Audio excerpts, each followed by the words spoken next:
How awesome is this place? Surely the Lord is in this place, and I did not know it. In the name of the risen Christ, amen. I think I was about 11 years old. I've been trying to remember when my friend Patsy Brinson and I got into some fairly innocent trouble. We were both the daughters of Salvation Army officers, and they had taken us to a conference, but they were in a meeting, and we were in a hotel. Was it Charlotte? I don't remember.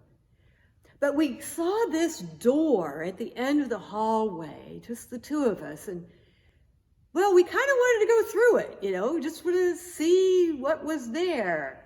So we talked about it for a minute, and we pushed the panic bar on the door and slipped out onto the fire escape, and then click, the door shut behind us.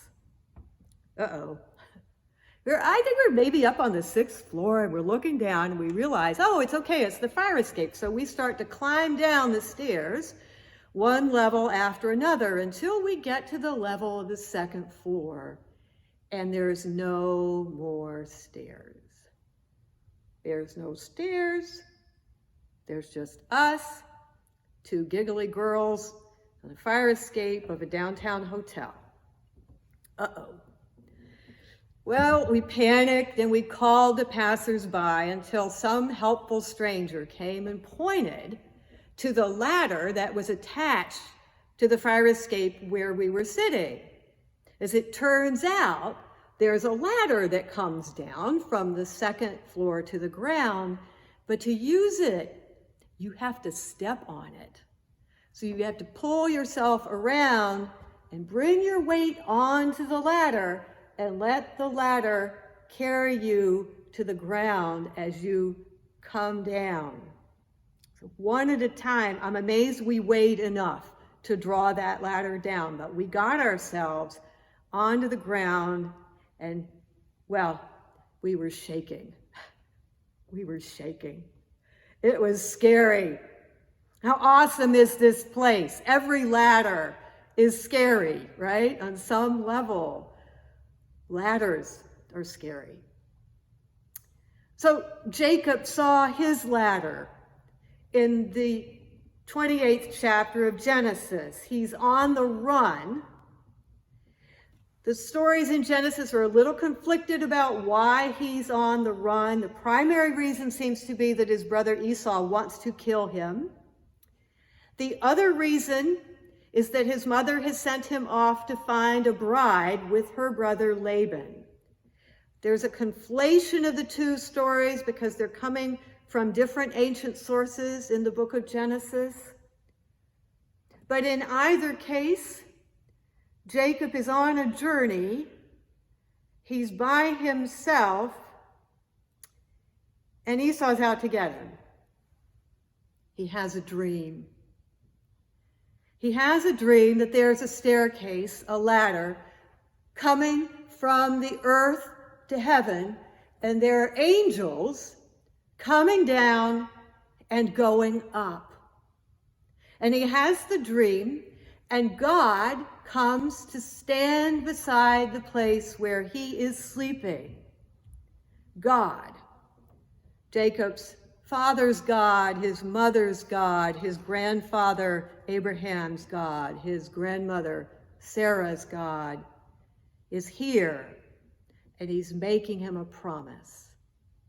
He's making Jacob a promise that he will not leave Jacob, but will travel with him, that he will bring Jacob back to this place, and in this place, on this land, Jacob will become the father of a nation. Jacob will become Israel. You know, it's interesting. Jacob hasn't done anything to deserve this. As we heard last Sunday, when he got the birthright away from Esau for a bowl of stew and then tricked his father into giving him his blessing, Jacob is despicable. He's crooked. He's conniving. But he's also very scared. And he's on the run. And he's sleeping on the ground. with a stone for a pillow. And God comes to that place. The King James Version has the word as dreadful. How dreadful is this place? We say, how awesome. Surely the Lord is in this place, and I did not know it. And Jacob adds, this is none other than the house of God and the gate of heaven. Many years ago, the 12th Bishop of New York, Horace William Baden Donegan, was assisting at St. James Church in Manhattan, much in the way that I've been assisting here in his retirement. Paul Moore was Bishop of New York at that point. But Bishop Donegan, as long as he was able, would come from time to time to celebrate the Eucharist and preach at St. James. So in his 80s, well on into his retirement, there was a party in the parish hall at St. James. This was a basement affair with a linoleum floor and the fluorescent lighting. There was a party, and they had dressed it up with the round tables and the tablecloths and the folding chairs. You know the drill. It was as nice as you could make that kind of room. Low ceiling, flickering lights. But toward the end of dinner, Horace Donegan rose and proposed a toast. Now, you have to know we were all a little in awe of Horace Donegan. He had fought for civil rights in the 60s. He had been hospitable to women like me who were looking for ordination in the 70s. And if that didn't float your boat, well, he had corgis from the kennels of the Queen Mother. So in pedigree, in manner, in intellect, and in character, he was superb, and we deferred to him. But standing in that hall, he proposed a toast. He gave thanks for that place, that very place, and said, "How awesome is this place! This is the house of God and the gate of heaven."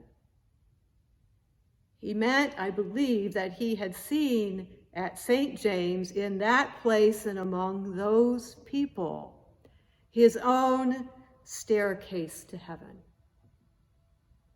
So where is yours? Martin Buber, the Jewish theologian, taught that God in Judaism moves around, never attaches simply to one place. He's not the tree God. He's not the lake God. He's not just the sky God, but God moves. The people of Israel believed as they carried the Ark of the Covenant that there was a space for God between the golden cherubim on top of the chest. So God would come and be present when God decided to. Not necessarily when summoned. You can say your prayers, but that doesn't make it happen. God decides when God arrives, and God goes where God pleases. But you look at your life, and is there something you've been missing? Remember, Jacob said, "Surely the Lord is in this place, and I did not know it." Is there some place in your life, perhaps even some dreadful place, where the ladder has been let down for you? God comes down, you safely go up. It doesn't depend on how good you've been. This is not a door that you can open. This ladder is not yours to provide. Simply the willingness to dream, to listen, to take hold, to change. Amen. Before you go, don't forget to like this video and share it with your friends. God bless.